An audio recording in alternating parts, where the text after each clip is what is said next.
Welcome back to Sky Harbor Resources Channel, a preeminent uranium explorer in Canada's prolific Athabascan Basin. Considering how high uranium has been running, a lot of recent news coming out of the company and some discussions into what's going on in 2024. We have Jordan, the CEO, joining us as always. Welcome back, sir. Thanks for having me again. Yeah, always a pleasure to get you on. I definitely think this is one of the more intriguing sectors against the backdrop of this really odd environment that we've been living through. But recently, your partner company, North Shore Uranium, provided kind of an exploration update with drilling planned for Q1 at Falcon Lake in 2024. Do you want to just give a little kind of operational insight on that? Yeah, sure. So we're excited for them to start this program. This is their inaugural drill program. We signed an option agreement with them earlier this year at what's now called the Falcon property. It was originally part of our South Falcon project, but we combined a few claims to create a larger property that we've optioned to them. It's a combined $5.3 million option agreement. So that includes cash and share payments as well as exploration funding coming in from them over the next several years. And they do have an option, that's for 80%. They do have an option to buy us out 100% with a large balloon payment of $10 million in cash and stock at the end of that initial earn-in. So a great deal for both companies, and they are planning an initial drill program focused in the kind of southern part of the project. There's a host, several conductive corridors, uraniferous corridors that they are going to drill test. We know that the adjacent project, which is our South Falcon East project, currently under option to Tisdale, is host to the Fraser Lake Zone B uranium deposit and has mineralization throughout various conductors and corridors on that project. So they have a good idea for the target type. It's basement hosted. There's been historical drilling at Falcon, and North Shore, I think, has a great shot at going in and making a new discovery at the project. They're also benefiting from the McGowan Lake camp, which is our exploration camp at our co-flagship Russell Lake project. So that'll help with the logistics, both for North Shore and for Tisdale. Tisdale as well is planning a 2,000-meter drill program at the adjacent South Falcon East project. So both of those companies are going to be drilling in the new year, which will provide lots of news flow for us and them.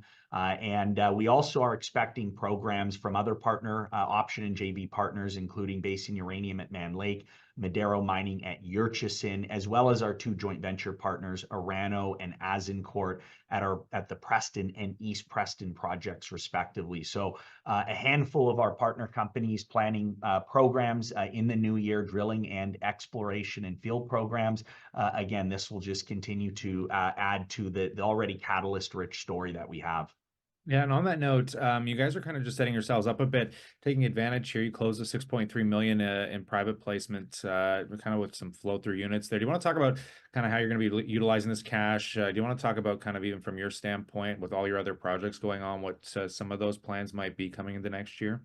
Sure. So yeah, we announced that we closed a $6.37 million flow-through financing at a significant premium to market. It was just several strategic institutional investors that came into it. So that cash that provides enough cash for all of 2024 for all of our exploration and drilling plans at both our co-flagship Russell and Moore Lake projects. That'll likely cover several drill programs at both properties throughout the year. So we'll start with a winter program commencing in January, likely to be somewhere between 4,500 to 5,000 meters at the Russell Lake project, following up on the drilling that we carried out there this year. Very excited to get back to work there. And that, again, will generate news flow and potentially new discoveries for us and our shareholders. And then we're going to follow that right up with a winter program at the adjacent Moore Lake project. And what's exciting about this is this has been the flagship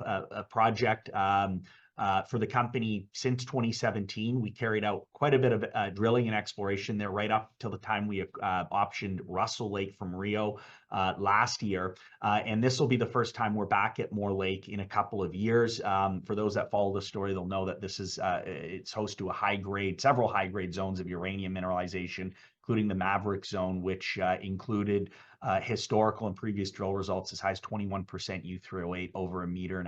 And we're actually going right back in to some of those high-grade zones for some infill and definition drilling, part and parcel with a resource estimate that we're working on. So we'll continue drilling at those main high-grade grade zones at Moore Lake, as well as some testing some regional targets at the project as well. So look for a combined 7,500 to 8,000 meters of drilling between Russell and Moore Lake in the first few months of the new year.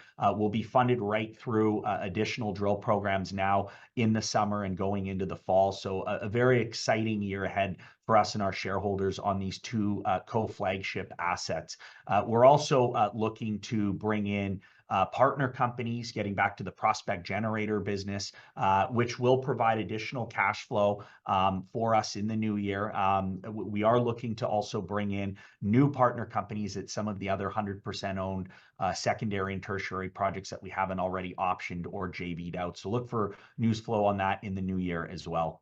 Yeah, I definitely appreciate all these insights today, Jordan, and I'll pass it off to the viewers. If you guys are interested in the uranium sector, consider hitting that subscribe button because as catalyst and news continue to come down the wire, of course, we're going to bring it to you here. But on that note, as always, we look forward to catching you in the next one.